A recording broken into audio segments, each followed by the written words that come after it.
আল্লাহর উপর ভরসা করে জীবিকা নির্বাহ করা, এ ব্যাপারে আপনাদের সামনে অতীব গুরুত্বপূর্ণ কিছু কথা বলার চেষ্টা করব ইনশাআল্লাহ। প্রত্যেকটা মানুষেরই আল্লাহ সুবহানাহু ওয়া তাআলার উপর ভরসা করে জীবিকা নির্বাহ করা উচিত। আর এটা আল্লাহ সুবহানাহু ওয়া তাআলা নিজেও চান যে বান্দারা আমার উপর ভরসা করে জীবিকা নির্বাহ করুক। এ কারণেই আল্লাহ সুবহানাহু ওয়া তাআলা পবিত্র কোরআনুল কারীমের সূরা আলে ইমরানের 159 নম্বর আয়াতে আল্লাহ সুবহানাহু ওয়া তাআলা বলছেন, ফাইজা আযামতা ফাতাওয়াক্কাল আলাল্লাহ। যখনই তুমি কোনো কাজের সিদ্ধান্ত গ্রহণ করো তখনই তুমি আল্লাহর উপর ভরসা করো। আয়াতের দিকে লক্ষ্য করেন, আল্লাহ সুবহানাহু ওয়া তাআলা বলছেন ফাইজা আযামতা ফাতাওয়াক্কাল আলাল্লাহ।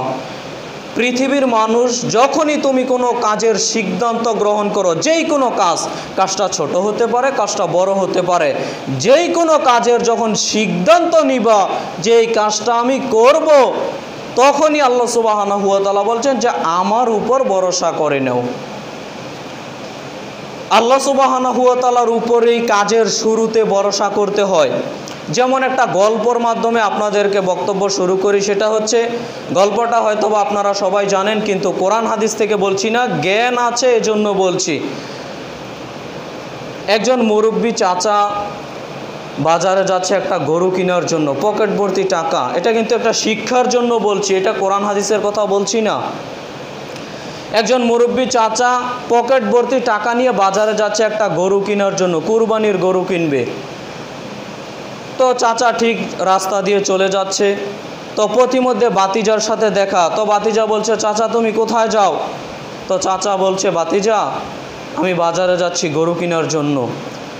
তো বাতিজা তখন বলছে যে চাচা আপনি আল্লাহর উপর ভরসা করেন, ইনশাআল্লাহ বলেন, এরপরে বাজারে যান।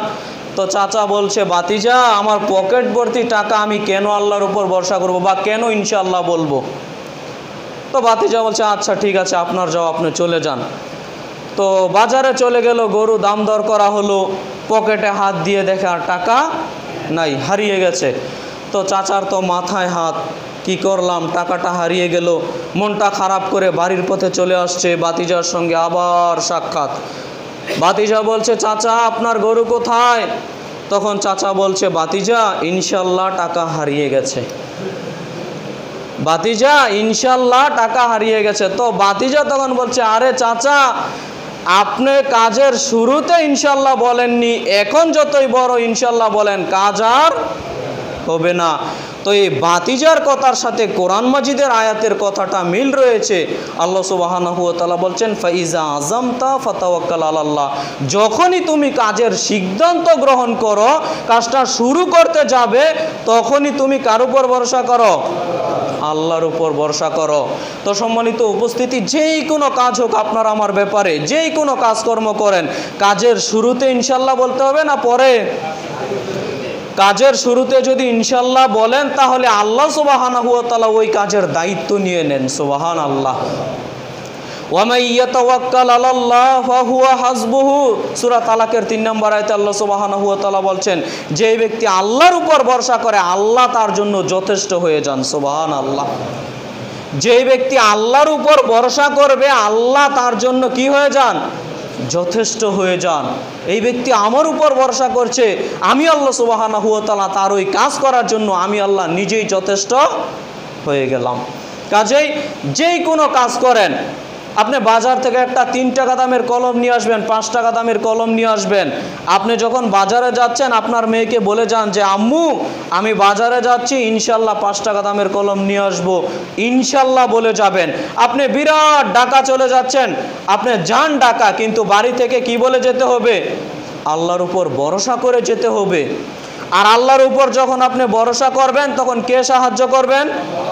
আল্লাহ সুবহানাহু ওয়া তাআলা নিজে সাহায্য করবেন। প্রমাণ নিবেন, রাসূল সাল্লাল্লাহু আলাইহি ওয়াসাল্লাম বলছেন, শোনো পৃথিবীর মানুষ, তোমরা যখন বাড়ি থেকে বের হবে, তখন তোমাদের কোনো মানুষ যদি আল্লাহর উপর ভরসা করে, তোমাদের কোনো মানুষ যখন বাড়ি থেকে বের হবে, তখন আল্লাহর উপর যেন ভরসা করে বের হয়। বাড়ি থেকে বের হওয়ার একটা দোয়া আছে, বিসমিল্লাহি তাওয়াক্কালতু আলাল্লাহ লা হাওলা ওয়ালা কুওয়াতা ইল্লা বিল্লাহ। নবী করিম সাল্লাল্লাহু আলাইহি আলাইহি সাল্লাম বলছেন, পৃথিবীর মানুষ শোনো, তোমাদের কোনো মানুষ যদি বাড়ি থেকে বের হয় আল্লাহর উপর ভরসা করে। কার উপর ভরসা? এই দোয়া পড়লাম মানে আল্লাহর উপর ভরসা হয়ে গেছে। বিসমিল্লাহি, আল্লাহর নামে শুরু করলাম। তাওয়াক্কালতু আলাল্লাহ লা হাওলা ওয়ালা কুওয়াতা ইল্লা বিল্লাহ। আমি আল্লাহর নামে বাড়ি থেকে বের হলাম, আমার চলাচল নড়াচড়ার কোনো শক্তি নেই, আল্লাহর শক্তি। তার মানে এই দোয়া পড়লাম মানে আল্লাহর উপর ভরসা হয়ে গেছে। আল্লাহর উপর যখন ভরসা করে আমি বাড়ি থেকে বের হব, নবী করিম সাল্লাল্লাহু আলাইহি ওয়াসাল্লাম বলছেন, বাড়ি থেকে বের হওয়ার সাথে সাথে একদল শয়তান আরেক দল শয়তানকে বলতে থাকে, এই শয়তান, তোমরা এই ব্যক্তিকে কি ক্ষতি করতে পারবে? তখন ওই পাল্টা শয়তান বলে, কেন ক্ষতি করতে পারবো না? তখন এক শয়তান আরেক শয়তানের সাথে ঝগড়া লেগে যায়। হাদিসের ভাষা বলছি, এক শয়তান আরেক শয়তানের সাথে বাকবিদনটায় লিপ্ত হয়ে যায়, ঝগড়া লেগে যায়। এই ব্যক্তিকে তুমি কশ্চিনকালও পথভ্রষ্ট করতে পারবে না। এজন্য পথভ্রষ্ট করতে পারবে না, কেননা এই ব্যক্তি আল্লাহর উপর ভরসা করে বাড়ি থেকে বের হয়েছে। সুবহানাল্লাহ। কখনো দোয়া শিক্ষার জন্য চেষ্টা করেছেন? বিসমিল্লাহি তাওয়াক্কালতু আলাল্লাহ লা হাওলা ওয়ালা কুওয়াতা ইল্লা বিল্লাহ, একেবারে সহজ দোয়া। যখনই আপনি বাড়ি থেকে বের হবেন এই দোয়াটা পড়ে বের হবেন, তখন শয়তান আর পথভ্রষ্ট করতে পারবে না, শয়তান আর পথভ্রষ্ট করতে পারবে না। তো আপনাদেরকে আমি আয়াতের বাস্তব নমুনা দেখাচ্ছি। হাদিসে রাসূল সাল্লাল্লাহু আলাইহি সাল্লাম বলছে যে এক শয়তান আরেক শয়তান ঝগড়া লেগে যায়, ঝগড়া লেগে বলতে থাকে, এই ব্যক্তিকে কোনো ক্ষতি করতে পারবা না। কেন পারবা না? কেননা এই ব্যক্তি আল্লাহর উপর ভরসা করে বাড়ি থেকে বের হয়েছে। ওমর ইবনুল খাত্তাব রাদিয়াল্লাহু তাআলা আনহু বলেন, রাসূল সাল্লাল্লাহু আলাইহি ওয়াসাল্লাম বলেছেন, লাউ আন্নাকুম কুনতুম তাতাওয়াক্কালুনা আলা হাক্কা তাওয়াক্কালিহি লা রুজিকতুম কামা ইয়ারযুকুত তায়রু তাগদু খিমাসান ওয়া তারহু বিতানান। তিরমিজি গ্রন্থের হাদিস। ওমর ইবনুল খাত্তাব রাদিয়াল্লাহু তাআলা আনহু বলেন, রাসূল সাল্লাল্লাহু আলাইহি ওয়াসাল্লাম বলেছেন, তোমাদের কোনো মানুষ যদি আল্লাহর উপর ভরসা করার মতো ভরসা করতে পারে, পৃথিবীর মানুষ, তোমাদের কোনো মানুষ যদি আল্লাহর উপর ভরসা করার মতো ভরসা করতে পারে, ভরসায় পার্থক্য রয়েছে, তফাৎ রয়েছে, ভরসা কম বেশি হয়, কিন্তু নবী সাল্লাল্লাহু আলাইহি সাল্লাম বলছেন, পৃথিবীর মানুষ শুনো, তোমাদের কোনো মানুষ যদি ভরসা করার মতো ভরসা করতে পারে, তাহলে আল্লাহ সুবহানাহু ওয়া তাআলা তোমাদের রিজিক দিবেন পাখিকে যেরকম রিজিক দিয়ে থাকেন। তাগদু খিমাসান ওয়া তারহু বিতানান, পাখি যেমন সকালে খালি পেটে বের হয়ে যায়, সারাদিন কি খাবে তার জানা নেই, রাত্রিবেলাতে আসে ভরা পেটে, বাসায় ফিরে আসে রাত্রিবেলাতে, সকালবেলাতে আবার ক্ষুধা লেগে যায়। পাখির যেমন জানা নেই পরের দিন আমি কি রিজিক ভক্ষণ করব, পাখির যেরকম দুশ্চিন্তা করা লাগে না, পাখির যেরকম আমি রিজিকের ব্যবস্থা করে থাকি আমি আল্লাহ, তোমাদের কোনো মানুষ যদি আল্লাহর উপর ভরসা করার মতো ভরসা করতে পারে, পাখির যেমন দুশ্চিন্তা করা লাগে না, টেনশন করা লাগে না, আমি আল্লাহ সুবহানাহু ওয়া তাআলা তোমাদের অনুরূপ রিজিক দান করতাম। সুবহানাল্লাহ। তার মানে আপনার আমার ভরসায় ত্রুটি আছে। হাদিসের দিকে লক্ষ্য করলে বোঝা যায় আপনার আমার ভরসায় অনেক ত্রুটি। আমি তো এই ভরসা কখনো করতে পারি না যে আমি যদি কাজকর্ম না করি তাহলে আল্লাহ আমাকে রিজিক দিবেন, অসম্ভব। কিন্তু রিজিক দাতাই হচ্ছেন আল্লাহ সুবহানাহু ওয়া তাআলা। ওই আল্লাহ সুবহানাহু ওয়া তাআলা বলছেন, ভরসা যেমন করবা রিজিক তেমন পাবা। ভরসায় ত্রুটি তো রিজিকে অভাব অনটন থাকবে, রিজিকে আর বরকত থাকবে না। সম্মানিত জুমা সালাতের মুসল্লিবৃন্দ, আপনাদেরকে আমি বলছিলাম ভরসার যে কত গুরুত্ব, আল্লাহর উপর ভরসার যে কত গুরুত্ব।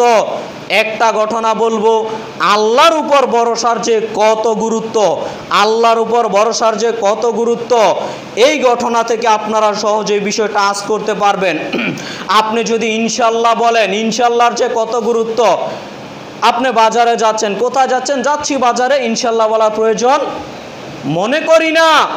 বিরাট একটা কাজ করব, বিরাট মাদ্রাসা তৈরি করব, ইনশাল্লাহ বলার প্রয়োজন মনে করি না। আল্লাহর উপর ভরসা যে আছে, মনে করি যে নিজের দাপুটে সব করে ফেলবো। এই ধারণা, এই চিন্তা ভাবনা, এই মেন্টালিটি প্রত্যেকটা মুসল্লিদের বাদ দিতে হবে। প্রত্যেকটা কাজের শুরুতে আল্লাহ সুবহানাহু ওয়া তাআলার উপরে ভরসা করতে হবে। পবিত্র কোরআনুল কারীমের 18 নম্বর সূরা সূরা কাহাফ আয়াত নম্বর 98, 99, 100 এসব আয়াতের তাফসির ইবনে কাসির খুললেই দেখতে পারবেন। বিরাট একটা ঘটনা বর্ণিত হয়েছে তাফসির ইবনে কাসিরে, বাদশাহ জুলকারনাইন ও ইয়াজুজ মাজুজের ঘটনা। ইয়াজুজ মাজুজের ঘটনার নাম শুনছেন? কিয়ামতের বড় বড় 10টি আলামত রয়েছে, বড় বড় 10টি আলামত রয়েছে। তার মধ্যে একটা অন্যতম আলামত হচ্ছে কিয়ামতের পূর্বে আল্লাহ সুবহানাহু ওয়া তাআলা ইয়াজুজ মাজুজ সম্প্রদায় বের করে আনবেন। এই ইয়াজুজ মাজুজ সম্প্রদায় পৃথিবীতে আরো হাজার হাজার বছর পূর্বে এক সময় ছিল পৃথিবীতে। ভালো করে বুঝবেন, অন্তত এই পয়েন্টটা যদি ভালো করে বুঝাতে পারি, আল্লাহর উপর যে ভরসা করার কত গুরুত্ব বা প্রয়োজনীয়তা, বা বলতে যে হবে বা না বললে যে কি হবে, সব উত্তর পেয়ে যাবেন এই ঘটনা থেকে। প্রত্যেকটা মুসল্লি ভাইদেরকে মনোযোগ সহকারে শ্রবণ করার জন্য করজোরে অনুরোধ করব। আমি আবারও বলছি, পবিত্র কোরআনুল কারীমের 18 নম্বর সূরা সূরা কাহাফের 98, 99, 100 এসব আয়াতের তাফসির ইবনে কাসিরটা খুললেই দেখতে পারবেন। আরও বিভিন্ন তাফসির গ্রন্থে এই ঘটনাগুলো বর্ণিত হয়েছে, হাদিসগুলো বর্ণিত হয়েছে। বাদশাহ জুলকারনাইন ছিল এক সময়ে দেশের রাজা, এক সময়ের দেশের রাজা ছিল বাদশাহ জুলকারনাইন নাম। তো ইয়াজুজ মাজুজ হচ্ছে একটা নিকৃষ্ট জাতি। ইয়াজুজ মাজুজ হচ্ছে একটা নিকৃষ্ট জাতি। ইয়াজুজ মাজুজ হচ্ছে একটা নিকৃষ্ট জাতি। এই ইয়াজুজ মাজুজ এত নিকৃষ্ট জাতি, তারা পৃথিবীতে যত ছোট ছোট বাচ্চা আছে সবকে মেরে একেবারে ধ্বংস করে দিত। পৃথিবীতে যত মহিলা আছে সব মহিলাকে একেবারে এমনিতেই মেরে দিত।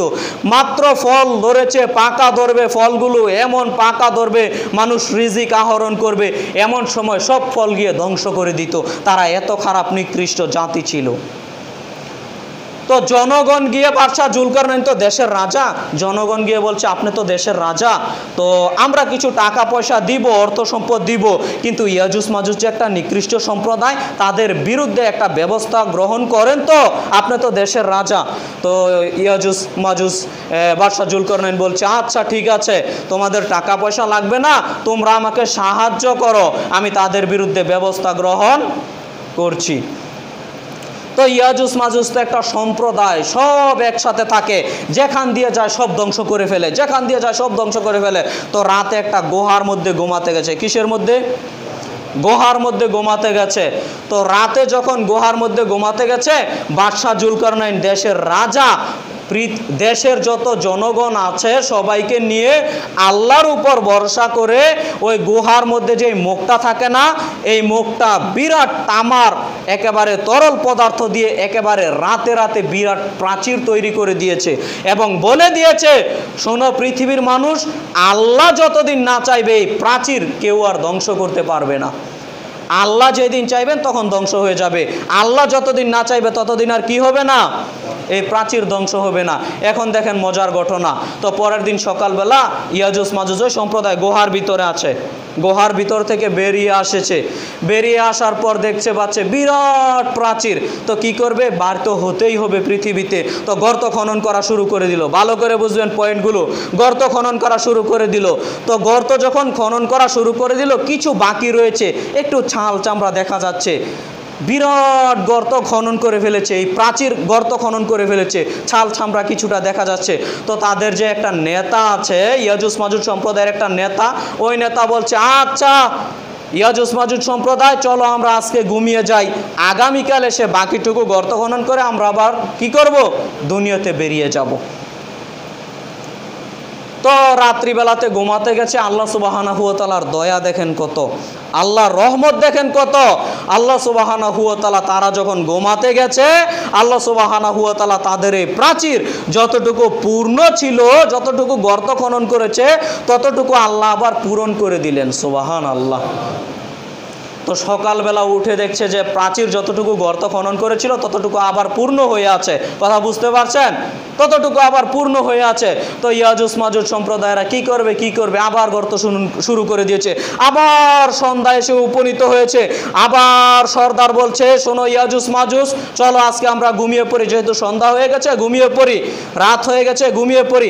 আবার সকালবেলা বাকিটুকু গর্ত খনন করে আবার বেরিয়ে পড়বো। তো রাত্রিবেলাতে পরের দিন যখন আবার ঘুমাতে গেছে, আল্লাহর দয়া দেখেন কত, আল্লাহ আবার পূর্ণ করে দিলেন। সুবহানাল্লাহ। আল্লাহ কিন্তু পারতেন পূর্ণ না করতে, তো কি হতো, পরের দিন আবার ঠিকই দুনিয়াতে বেরিয়ে আসতো। তো আল্লাহ সুবহানাহু ওয়া তাআলার দয়া দেখেন কত, আল্লাহর উপর ভরসা করলে আল্লাহর রহমত দেখেন কত।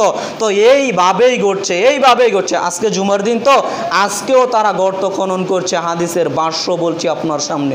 গতকাল বৃহস্পতিবার গেছে, গতকালও এইভাবে গর্ত খনন করছে। কারা গর্ত খনন করছে? ইয়াজুজ মাজুজ সম্প্রদায়। আগামীকাল শনিবার, আগামীকালও করবে। এইভাবে প্রতিদিন গর্ত খনন করছে। আর সন্ধ্যাবেলা প্রতিদিন তাদের নেতা বলে আজকে চলো ঘুমিয়ে পড়ি, আবার আল্লাহ সুবহানাহু ওয়া তাআলা রাতে রাতে সব পূর্ণ করে দেন। সুবহানাল্লাহ। এই এখন থেকে যে কথাটা বলবো খুব ভালো করে কান সজাগ করে শুনবেন। কিয়ামতের পূর্বে যখন আল্লাহ তাদেরকে বের করতে চাইবেন, কিয়ামতের পূর্বে যখন আল্লাহ তাদেরকে বের করতে চাইবেন, ওই যে বড় বড় 10টি আলামত রয়েছে না কিয়ামতের, তো তারা তো বের হবে এক সময়, কথা বুঝতে পারছেন না? তো যেই সময় আল্লাহ বের করতে চাইবেন, ওই দিন সন্ধ্যাবেলা তাদের নেতা বলবে, শোনো আজকে তো সারাদিন গর্ত খনন করলাম, চলো আজকে রাত্রে ঘুমিয়ে যাই, আগামীকাল ইনশাল্লাহ, আগামীকাল ইনশাল্লাহ, আগামীকাল ইনশাল্লাহ বাকিটুকু গর্ত খনন করে আবার দুনিয়াতে বেরিয়ে পড়বো। এতটুকু বলবে, বলার পর আবার রাত্রিবেলাতে ঘুমিয়ে যাবে। আল্লাহ সুবহানাহু ওয়া তাআলা ওই বাকিটুকু আর পূর্ণ করবেন না, যেমনটা ছিল তেমনই রেখে দিবেন। এই বাক্যটা যদি আপনাকে আমি বুঝাতে পারি, তো আল্লাহর উপর ভরসা যে কি, এইটা হয়তো বা কিছুটা উপলব্ধি করতে পারবেন। ইয়াজুজ মাজুজ এত নিকৃষ্ট সম্প্রদায়, এই সম্প্রদায়কে সাহায্য করলেন না আল্লাহ? বুঝাতে পারিনি। প্রতি রাত্রে আল্লাহ কি করে দেন? পূরণ করে দেন। আমার বক্তব্য বুঝতে পারছেন না নাকি? প্রতি রাতে আল্লাহ কি করে দেন? পূর্ণ করে দেন। কিন্তু যখন বলেছে যা বলবে ইনশাল্লাহ আগামীকাল বাকিটুকু গর্ত খনন করে বেরিয়ে যাব, ইয়াজুজ মাজুজ নিকৃষ্ট সম্প্রদায় হয়ে কি বলল? ইনশাল্লাহ বলল, মানে আল্লাহর উপর ভরসা করলো। তাদের ইনশাল্লাহর দরুন আল্লাহ সুবহানাহু ওয়া তাআলা আর কি করবেন না? পূরণ করবেন না। তারা ঠিকই কিয়ামতের পূর্বে ওই দিন বাকিটুকু গর্ত খনন করে বেরিয়ে যাবে, আবার ফিতনা ফাসাদের যুগ চলে আসবে। কথা বুঝতে পারছেন? আপনাকে আমি এই পয়েন্টটা বোঝানোর জন্য বলে আসছি, ইয়াজুজ মাজুজ এত নিকৃষ্ট সম্প্রদায়, এত নিকৃষ্ট সম্প্রদায়, এত নিকৃষ্ট সম্প্রদায়, আল্লাহর উপর ভরসা করার কারণে আল্লাহ তাদের সাহায্য করলেন না? আল্লাহর উপর সাহায্য করলেন, আল্লাহর উপর ভরসা করার কারণে। তো আপনি আমি যদি আল্লাহর উপর ভরসা করি, আল্লাহ কি সাহায্য করবেন না? ইয়াজুজ মাজুজ কত নিকৃষ্ট জানবেন? ইয়াজুজ মাজুজ কত নিকৃষ্ট? ওই যে কিয়ামতের পূর্বে তারা বের হবে, বাকিটুকু গর্ত খনন করে বের হবে। তাদের ভিতরে এতদিন জিদ জমা ছিল, এতদিন তো শুধু মহিলাদের জবাই করতো পেলে, এতদিন তো শুধু ছোট ছোট বাচ্চাদের পেলে জবাই করত, এতদিন তো শুধু ফল ফলাদি ধ্বংস করত। কিয়ামতের পূর্বে যখন তারা বের হবে, নারী নয় পুরুষ নয় সবাইকে মেরে হত্যা করে দিবে। কোনো বৃত্তশালী টিকতে পারবে না, কোনো ক্ষমতাশীল মানুষ তাদের সামনে টিকতে পারবে না, তারা এত শক্তিশালী হবে। ওই সময় তো তারা শুধু নারীদের জবাই করতো, হত্যা করতো, নারী নয় পুরুষ নয় সবাই জবাই করবে। শুধু তো ছোট বাচ্চাদের জবাই করতো, মেরে ফেলে দিত। ছোট নয়, বড় নয়, বৃদ্ধ নয়, যাকে সামনে পাবে তাকেই কি করে দিবে? কতল করে দিবে। কেউ টিকতে পারবে না। এটা হবে কিয়ামতের পূর্ব ঘটনা। যাকে সামনে পাবে তাকেই হত্যা করে দিবে, যাকে সামনে পাবে তাকেই হত্যা করে দিবে। কেউ তাদের সামনে টিকতে পারবে না। হাদিসে বলা হয়েছে, একটা নদীর উপর দিয়ে যদি তারা যায়, তারা সংখ্যায় এত বেশি হবে। একটা নদীর উপর দিয়ে যদি তারা যায়, তারা সংখ্যায় এত বেশি হবে, ওই নদীর পানি শুকিয়ে যাবে সব। সুবহানাল্লাহ। তারা এত ক্ষমতাশীল, তারা এই নদীর পানি সব খেয়ে নিবে। পরের দল যখন যাবে, তারা মনে মনে বলবে এই সময় মনে হয় এক সময় পানি ছিল। পরের দল যখন যাবে, তারা বলবে এই সময় কখনো পানিই ছিল না। নদীর উপর দিয়ে গেলে এই ঘটনা ঘটবে। তারা যে সংখ্যায় কত বেশি হবে, তারা যে শক্তিশালী কত বেশি হবে, এটা আপনাকে আমি বলে বুঝাতে পারবো না। তো তারা যদি আল্লাহর উপর ভরসা করে, আপনি আমি ভরসা করলে আল্লাহ সাহায্য করবেন না? আবারও বলি তাদের ঘটনা, এই ইয়াজুজ মাজুজ এত নিকৃষ্ট সম্প্রদায়, তারা পৃথিবীতে সকল মানুষদের হত্যা করবে। যদিচ সবাইকে হত্যা করতে পারবে না, কিন্তু তাদের দৃষ্টিতে তারা সবাইকে হত্যা করে ফেলবে। তো সবাইকে যখন হত্যা করে ফেলবে, তখন তারা জানেন কি বলবে? তারা বলবে পৃথিবীতে যারা ছিল তাদের সবাইকে হত্যা করে দিয়েছি, এবার আসমানে যিনি আছেন আল্লাহ, তাকে হত্যা করব। নাউজুবিল্লাহ। তারাই এই হচ্ছে নিকৃষ্ট সম্প্রদায়। তারা বলবে পৃথিবীতে যারা ছিল সবাইকে হত্যা করে ফেলেছি, এবার আসমানে যিনি আছেন তাকে হত্যা করব। এই কথা বলেই ক্ষান্ত হবে না, এই কথা বলেই ক্ষান্ত হবে না। তারা তীর নিক্ষেপ করবে আল্লাহকে হত্যা করার জন্য। তো আল্লাহ সুবহানাহু ওয়া তাআলা তাদের সাথে একটু মশকরা করবেন, মজা করবেন। ওই তীর যখন উপরের দিকে আপনার উপরের দিকে আল্লাহকে হত্যা করার জন্য নিক্ষেপ করবেন, তো আল্লাহ সুবহানাহু ওয়া তাআলা তাদের সাথে মশকরা করবেন। এই তীরের আগার মধ্যে আপনার রক্ত মিশ্রিত আবার উল্টা ফেরত পাঠাবেন। যখন উল্টা ফেরত পাঠাবেন তখন তারা এই রক্তমাখা তীর পেয়ে বলবে দুনিয়াতে যারা ছিল তাদের হত্যা করে ফেলেছি, আসমানে যিনি ছিলেন আল্লাহ তাকেও হত্যা করে ফেলেছি। নাউজুবিল্লাহ মিন যালিক। এ হচ্ছে ইয়াজুজ মাজুজ সম্প্রদায়। ফেরাউন কখনো আল্লাহকে হত্যা করতে চায়নি। ফেরাউন বলেছে যে আমি আল্লাহ। কথা বুঝতে পারছেন নাকি? ফেরাউন আল্লাহকে হত্যা করতে চায়নি। ফেরাউন বলেছে যে আমি আল্লাহ, আমাকে তোমরা আল্লাহ মানো, আমাকে তোমরা খোদা মানো, কিন্তু বলেনি যে আল্লাহকে হত্যা করব, এই সাহস করেনি। কিন্তু ইয়াজুজ মাজুজ এত নিকৃষ্ট, আপনাকে আমি এই ভাষাটা যদি বুঝাতে পারতাম, আল্লাহ ভরসা কাকে কি বুঝতে পারতেন। ইয়াজুজ মাজুজ এত নিকৃষ্ট, আল্লাহকে হত্যা করতে চাইবে। শুনেন, ইয়াজুজ মাজুজ এত নিকৃষ্ট, রাসূল সাল্লাল্লাহু আলাইহি সাল্লাম বলছেন আদম থেকে শুরু করে কিয়ামত পর্যন্ত প্রত্যেকটা মানুষ জাহান্নামে যাবে, জাহান্নামের উপর দিয়ে পার হবে। তবে শোনো, 1999 জন লোক জাহান্নামে পড়ে যাবে, 1999 জন লোক জাহান্নামে চলে যাবে, হাজারে মাত্র একজন লোক জান্নাতে যাবে। কয়জন লোক? একজন লোক। এই সংখ্যাটা হবে ইয়াজুজ মাজুজ সম্প্রদায় থেকে। কথা বুঝতে পারছেন? এই সংখ্যাটা হবে ইয়াজুজ মাজুজ সম্প্রদায় থেকে। কিন্তু আপনাকে আমি যেটা বুঝাতে চাইলাম, তারা সবচাইতে বেশি জাহান্নামে যাবে, তারা আল্লাহকে হত্যা করতে চাইবে। এরপরেও আল্লাহ সুবহানাহু ওয়া তাআলা তাদের সাহায্য করলেন কিসের কারণে? ইনশাল্লাহ বলার কারণে। আমি যদি বুঝাতে না পারি তো আমার ব্যর্থতা আছে। আর আপনি যদি বুঝতে না চান তাহলে আর আমি কি করতে পারি আপনাকে? আল্লাহর উপর ভরসা যে কি, ইয়াজুজ মাজুজ সম্প্রদায় যদি আল্লাহর উপর ভরসা করে, তাদেরকে আল্লাহ সাহায্য করেন, আপনাকে আমাকে সাহায্য করবেন না? অবশ্যই আল্লাহ সাহায্য করবেন। আল্লাহ সাহায্য করার জন্য প্রস্তুত।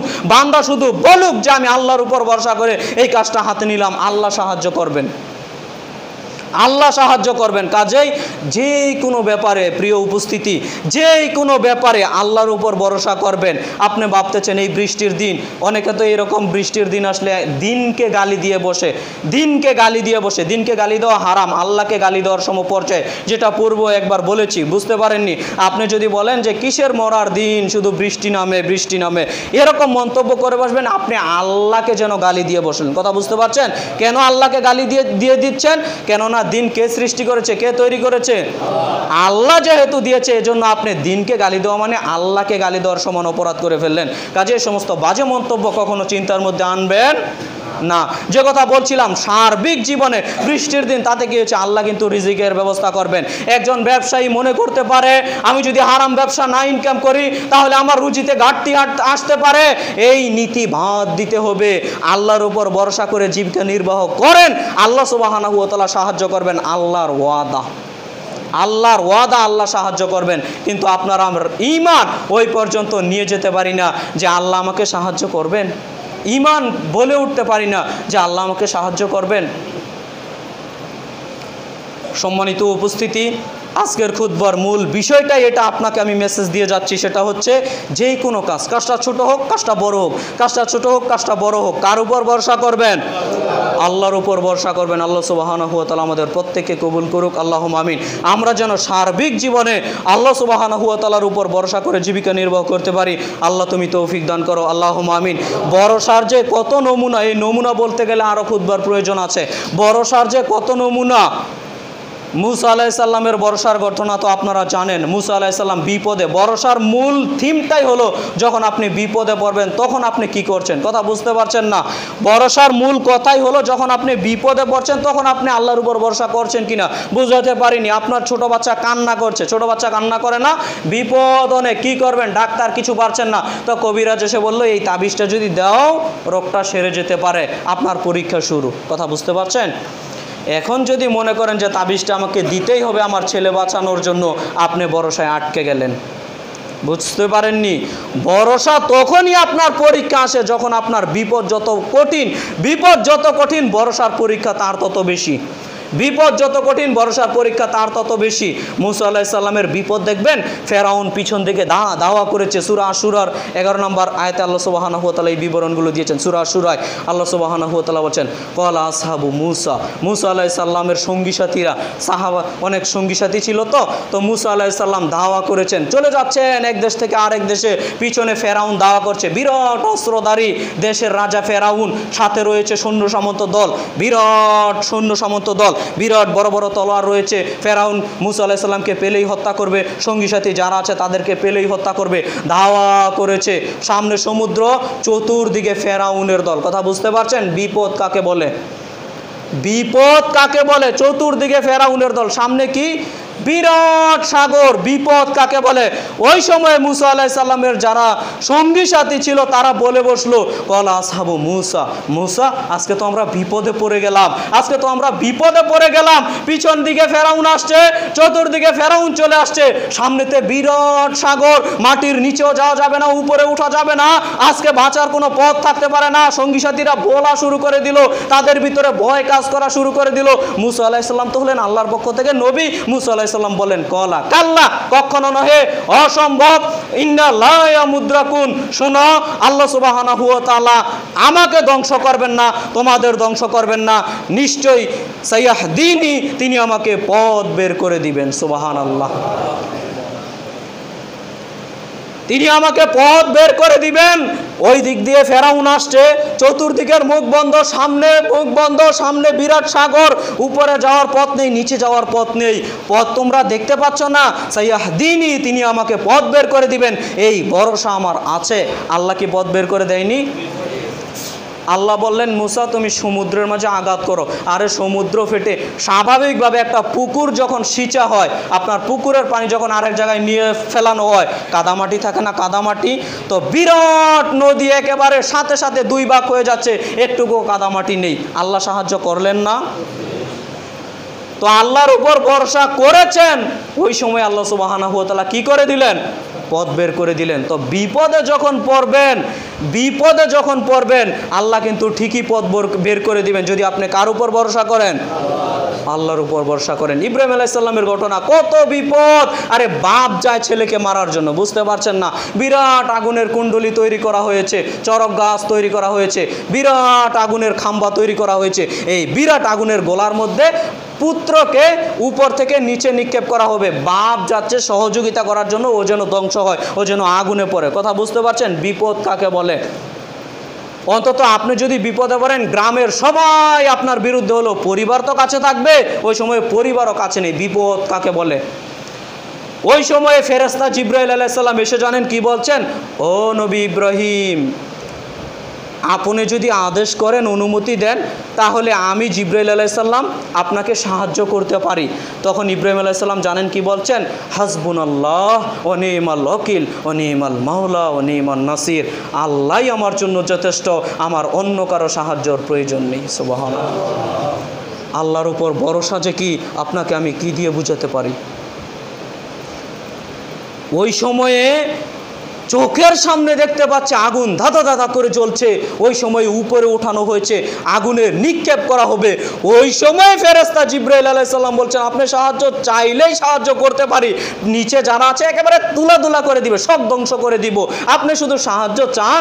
ওই সময় বলছে, হাসবুনাল্লাহ ওয়া নি'মাল ওয়াকিল ওয়া নি'মাল মাওলা ওয়া নি'মান নাসির, আমার মাওলা, আমার আল্লাহই আমার জন্য যথেষ্ট, আর কারো সাহায্যের প্রয়োজন নেই। আল্লাহ সাহায্য করলেন না? শুধু ঘটনা বলবো, পরিস্থিতি বুঝার চেষ্টা করিয়েন, পরিস্থিতি যে কেমন ছিল বুঝার চেষ্টা করিয়েন।